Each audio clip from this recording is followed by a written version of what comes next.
I know that you're right there, always right by my side. You're right there, when it's dark, you're my light. You're right there, in the day and at night. You're right there, yeah, no matter what. Thank you, God, you are always there. You're so good and I know you care. You protect me, you love me, yeah.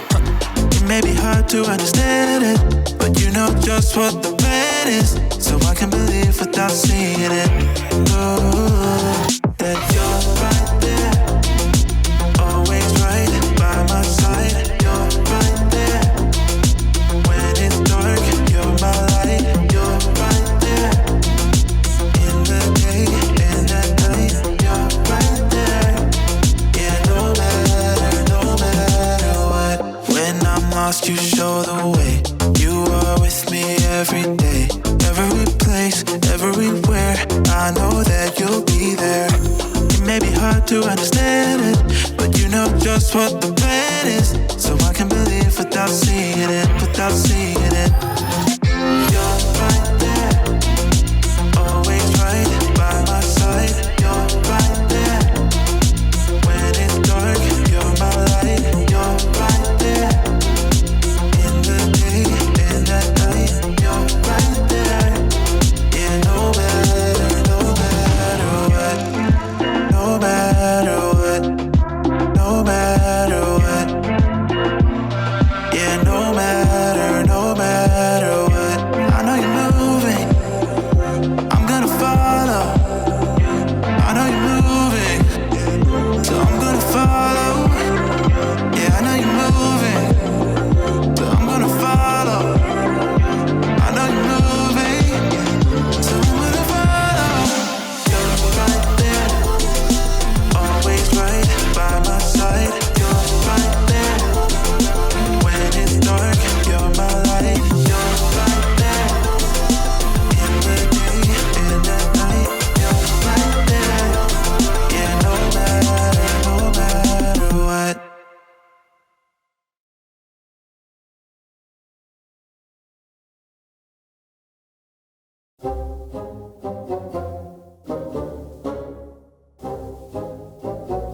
Welcome to Story Lab. This week, we're taking a look at the story of someone brave enough to protect two guys on the run. Hey, Skylar, where are you?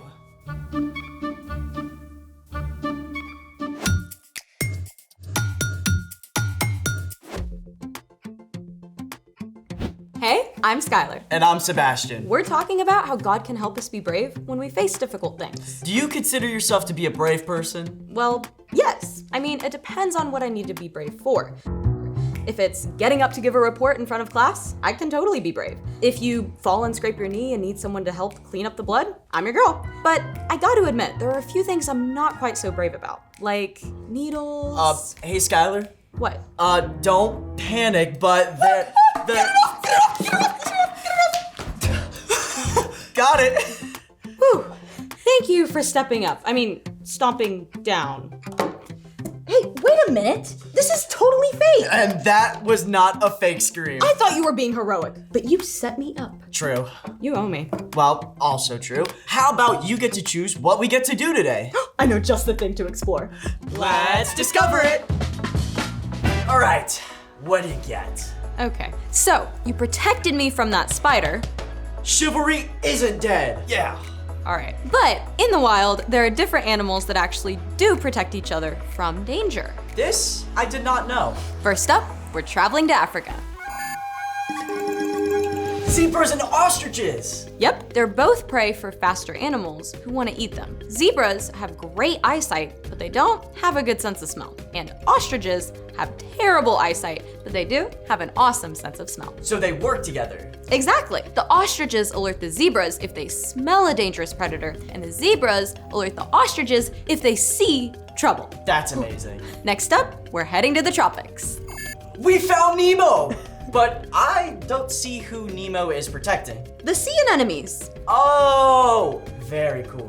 Sea anemones sting, but clownfish release a substance to protect themselves, so they can hide from prey in the sea anemones. Well, how do the clownfish help the sea anemones? Well, they attract prey to keep the anemones fed, and the clownfish get rid of harmful parasites that could hurt the anemones. Very handy. Now, if you travel to southern Africa, you can't overlook A meerkat! and a drongo bird. The bird keeps a lookout while the meerkat hunts. If a predator shows up, the drongo warns the meerkat so it can run to safety. But the meerkat usually drops its food, so the bird gets a free lunch. Definitely an unexpected partnership. Speaking of which, it's time for The story before the story.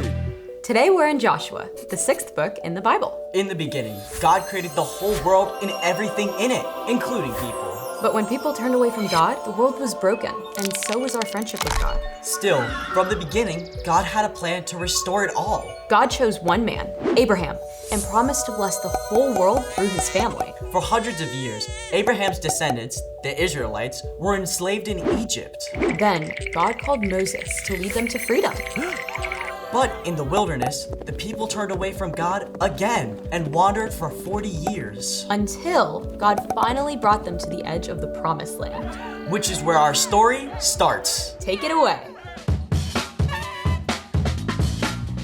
Hey everyone, I'm Colin.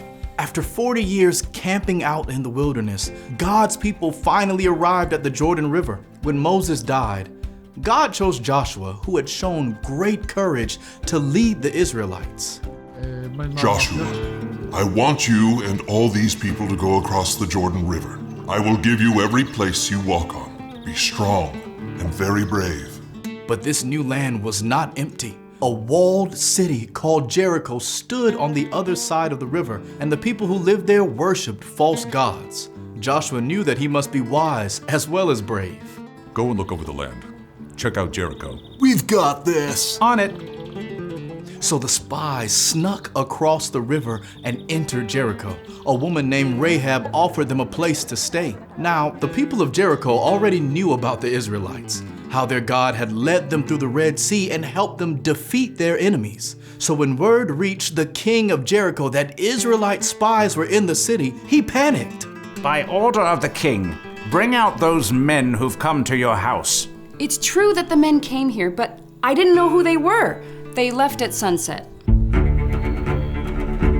Rahab claimed the men were gone, but actually she had hidden them.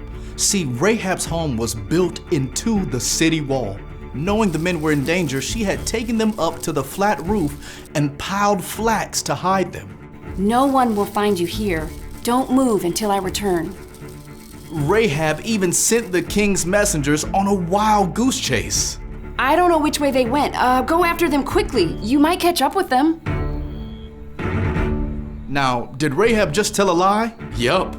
But she did it to save the lives of the spies who would have been killed otherwise. The king's men believed Rahab. They quickly left the city to hunt for the spies. Rahab went up to the roof to talk with the two men she had hidden. Are they gone? They think they're chasing you back to the Jordan. Thank you. Look, I know the Lord has given you this land. We've heard the stories of what your God has done, and we're all afraid of you.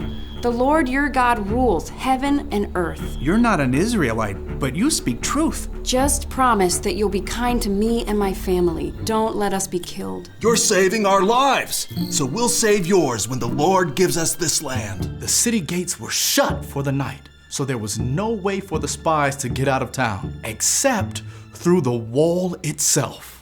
I'll lower you out the window, then go hide in the hills for 3 days until the king's men return. After that, you can go home. Just one more thing. When all the Israelites together enter this land, you must tie a bright red rope in the window. Then bring your whole family into the house and stay here. If you don't tell anyone what we're doing, we promise you'll be safe. I'll do exactly what you say.